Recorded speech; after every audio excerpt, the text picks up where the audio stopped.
c'est vraiment très gratifiant de recevoir un prix qui est décerné par un jury d'une centaine de personnes dans une douzaine de bibliothèques. Et là, on sent que le livre a été lu, qu'il a été commenté, débattu. C'est vraiment extrêmement enrichissant.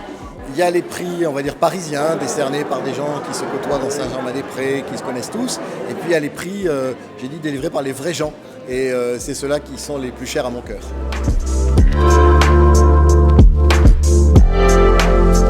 Le roi par effraction, c'est Murat, fils d'un aubergiste du Quercy qui était voué à rien. La Révolution arrive, il se met dans la roue de Napoléon.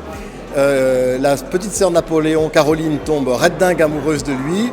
Il se marie et il fait une grande carrière de militaire dans la roue de Napoléon et il finit par obtenir le royaume de Naples. Et puis lorsque l'Empire s'effondre, Murat et Caroline essayent de naviguer et à la fin, tout s'effondre et il est fusillé en 1815. C'est une vie extraordinaire parce qu'il y a à la fois l'ascenseur social, comme on ne disait pas encore, qui fonctionne à plein, et puis il y a cette envie d'être roi et cette volonté de louvoyer entre ses intérêts et sa fidélité à Napoléon, Napoléon qui ne le prenait pas vraiment au sérieux.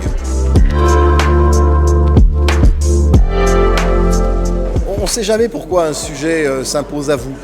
Au départ, c'est une visite dans un château à côté de Naples où j'ai pris connaissance du parcours de Murat que je connaissais vraiment mal. Et puis ensuite, on commence à regarder, on dit mais c'est un type qui a une vie absolument incroyable.